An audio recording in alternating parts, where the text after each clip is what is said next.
I'm sure most of you have wanted to play a bass solo before, and in today's video I'm just going to give you some tips which are going to help you along with that journey. So let's get straight into it. Now, a bass solo typically is perhaps got less influence on the solos played on the tune than a horn player. So don't expect it to sound exactly like a horn player and maybe to the height of the horn player. There aren't as many instruments playing at the time, but that doesn't mean the bass solo is necessarily worse or more simplistic.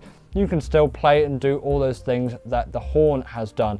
And a good band that you're playing with should still keep that piano going. If you've got piano, if you've got guitar, keep that going, and drums as well. And that does very much give all of the lift to a bass solo. It's not a drum solo, but you get traditionally like that, where it's just the drums. I think it's really annoying when there's a bass solo and then everyone else drops out, unless it's for a break at some point and an effect at some point. But for solos, you should have some, some backing behind it, because you don't just want to be by yourself. Even in jazz, where the bass is driving everything along, still for that bass solo, you want some extra backing behind you. So, do tell people if you're doing a bass solo just to keep it going if they're not keeping it going.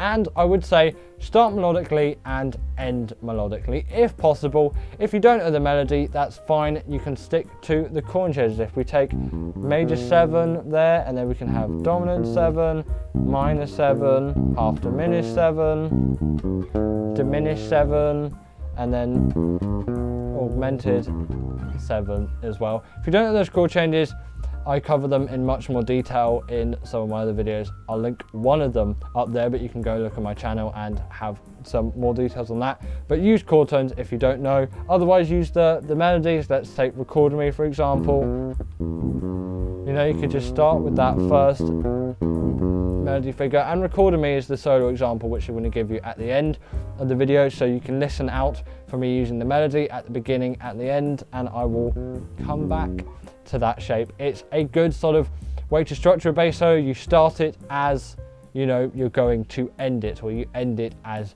you started it, really. And you can always use chord tones and things to get around that. But if you know the melody, great. And if you can use your ears and pick it up without even knowing it in the first place, then perhaps even better to some extent, because you're using your ears and you're getting your ears used. I would also say, when you're doing a bass solo, because obviously you're going to be playing with other people, listen to what they're doing as well and steal ideas from them. If the piano player does a rhythm that you particularly like, play along with it. And obviously this takes time, this takes practice, you need ear training, but just for picking up rhythms, you can do that with really no experience behind it. You can just be like, that's that rhythm, I'll play that rhythm. But if you want to get more into detail, then you can play the exact notes that someone does. Maybe the pianist does, a specific sort of line in the background that you like, and then you can copy that. And it tells them that you're listening to them, and then they sort of perk up and be like, oh, the bass player's listening to me. I'm going to feed them some more ideas. You can even do a solo where you just take all of your ideas from one person, and you're essentially having a conversation with them, but no one else really knows, perhaps apart from you two and probably the other people in the band as well. They should know, at least, especially if you're playing on more of the higher end level of things. Even if they're people you haven't played with before, you can still do this, and if they pick it up, notice it and realize it, it can be a really great thing to have in a bass solo. The next one is just develop rhythmic ideas. Rhythmic ideas are so useful, they're so important in a great jazz bass solo. Let's just take a form like, I know that's from the melody of Now's the Time, but if you just use that sort of rhythmic shape and just, take it around the fingerboards and do things with it like that.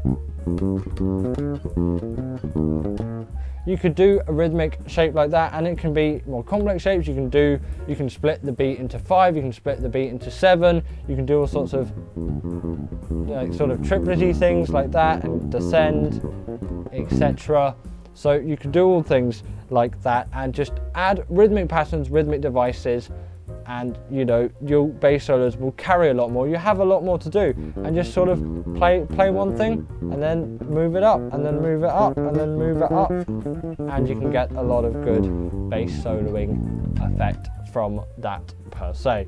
And it does move on to another point which I have, which is you can totally play the same thing twice. Like, develop rhythmic devices and play rhythmic patterns repeatedly, but you can even play the same notes again, and you can even just do a one-note solo if you want. I know I've got 2 notes in there, but you know, you can stick an octave in there and do things like that, and you can play around with the rhythm on just one note, and then maybe play around with that note in octaves as well, and wherever you can find that note on the bass fingerboard.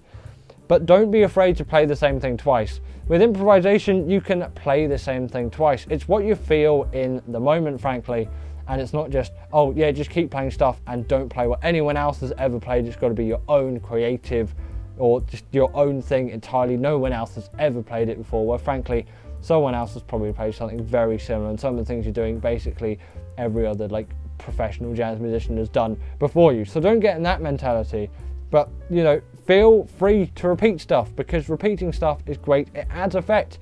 Like, authors and writers will repeat certain words and phrases over and over and over again because they're just useful within the language. Like, count how many times "and" is used on the first page of a book, for example. It's not just going to be there once, it's going to be there quite a lot of times, and it's all in that vocabulary, really. And if you keep repeating stuff, you sometimes get writers to repeat stuff for effect. You know, they might just repeat a word, or maybe 2 words, maybe 3 words. It's however many words you want it to be.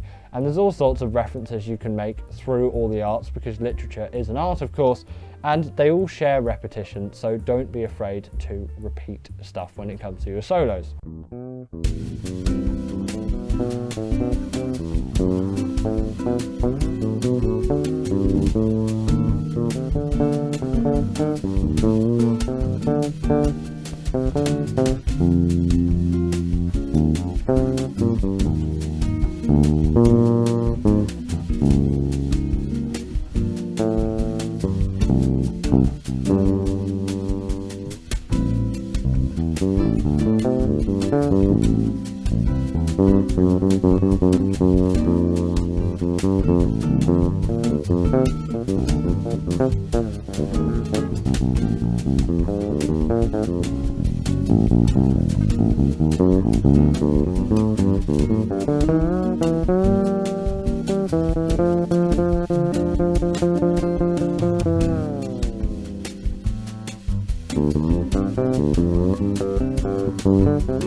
And the last one is, don't feel as if you have to show off in your bass solos. Have your bass solos be what you want them to be, sound harmonically what you want them to be, and bring the ideas you want to bring across, bring the feeling you want in the moment, but don't deliberately craft your solos just so you can impress a certain someone or to get people to supposedly like you because of your great playing. You should just play great regardless and just enjoy your playing.